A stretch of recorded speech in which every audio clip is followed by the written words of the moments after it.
پڑھ کے بیٹھے، نظامت تو وہی ہے کہ جو پڑھ کے بیٹھے وہی بولا جائے. یہ سچ کسی تسبیح کے دانے میں نہیں ہے، ممتا سے بڑی موتی خزانے میں نہیں ہے. ملنے کو تو مل جائے گی ہر چیز جہاں میں، ماں باپ جیسی دولت زمانے میں نہیں ہے.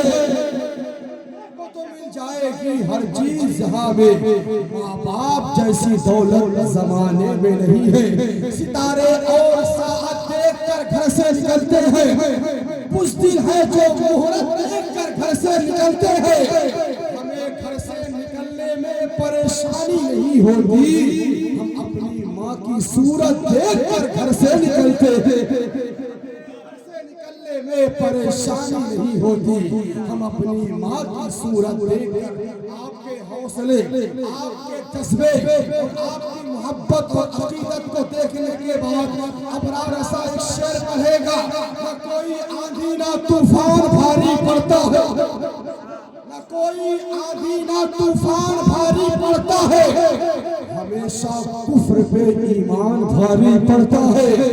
اگر یقین صحابہ کا دل میں آ جائے تو 100 پہ 1 مسلمان بھاری پڑتا ہے.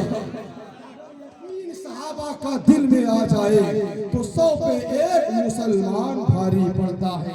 اور مفتی صاحب کی تقریر کا نچوڑ، نبی بغیر کسی پر کرم نہیں ہوتا، نبی بغیر کسی پر کرم نہیں ہوتا. کرم نہ ہو تو کوئی محترم نہیں ہوتا. نہ جانے تیری نماز کیسے ہو جاتی ہے، نبی بغیر تو کعبہ حرم نہیں ہوتا. تیری نماز کیسے ہو جاتی ہے نہ جانے. دیکھیے اشارہ ہو رہا ہے، دعاؤں سے نواز دے کہ دوبارہ پڑھ دیجئے. آپ سبحان اللہ کہیں گے، نبی بغیر کسی پر کرم نہیں ہوتا، کرم نہ ہو تو کوئی محترم نہیں ہوتا. نہ جانے تیری نماز کیسے ہو جاتی ہے، نبی بغیر تو کعبہ حرم نہیں ہوتا، کعبہ حرم نہیں ہوتا. وقت نہیں ہے ورنہ میرے پاس ہزاروں شعر یاد ہیں ان کے تعلق سے، ہزاروں. لیکن میں اس وقت ہمیں اور آپ کو ضرورت ہے جو خطیب ہندوستان، خطیب نوجوان، مقرر خصوصی کا ہمیں اور آپ کو خطاب سننا تیار ہو جائے. جو کرسیاں دور بیٹھی ہے اور قریب ہو کر کے یکجا ہو کر کے بیٹھے. میں اپنے ماتھے کی نگاہوں سے دیکھ رہا ہوں بیچ میں کچھ خلا ہے، اسے پر کرنے میں ساگر والوں کا بھلا. بیٹھیں گے اور قریب آ کے بیٹھیں گے. راجستھان سے آئے ہوئے ہیں، وہیں سے شعر پڑھ رہا ہوں. ہاتھوں میں تلوار اٹھانا پڑتا، دشمن کی اوقات بتانا پڑتا ہے. دین پہ چلنا کھیل نہیں ہے بچوں کا، سر دے کے اسلام بچانا پڑتا ہے. کوئی گورنر ہو یا پردھان منتری ہو، خواجہ کے دربار میں آنا پڑتا ہے. گورنر ہو یا وزیر اعظم ہو، خواجہ کے دربار میں آنا پڑتا ہے.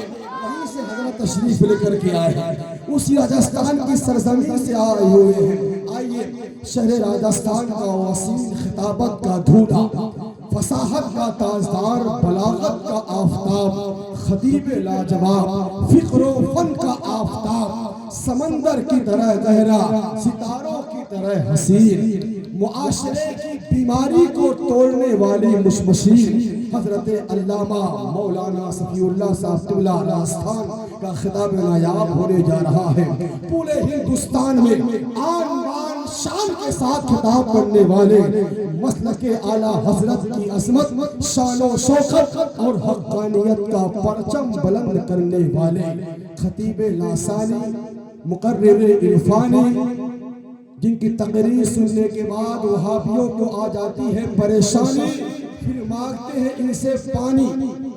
حضرت علامہ مولانا صفی اللہ صاحب کی آمد ہو رہی ہے. تھوڑا ریکویسٹ ہے، نویدن ہے، اپیل ہے، درخواست ہے، یکجا ہو کے بیٹھ جائے. وہ جو پیچھے نوجوان ہیں اور آگے بیٹھ جائے. دل سے جو سجدے ابرار کے ہو جاتے ہیں، او مکی خلد کے حقدار ہو جاتے ہیں. ٹیڑھے ٹیڑھے جو چلے جاتے ہیں طیبہ کی طرف، سیدھے سیدھے میرے سرکار کے ہو جاتے ہیں. سیدھا بیٹھ جائیں، سیدھے ہو کر کے بیٹھ جائیں, ادب کے ساتھ بیٹھ جائیں. آئیے استقبال کریں. میں دیکھتا ہوں نعرہ لگا کر کہ آپ ابھی بھی بیدار ہیں کہ نہیں. ایسا محسوس نہ ہو یہ کیسی بجا رہے ہیں. نعرہ تکبیر, نعرہ رسالت, خطیب اعظم ہندوستان, فیضان حضور برہان ملت, فیضان حضور محمود ملت. نعرہ تکبیر, نعرہ رسالت. ان اشعار کے ساتھ یہ پڑھے لکھے ہو تو تلوار رکھ کے بات کرو, زبان والے زباں کو زباں سے کاٹتے ہیں.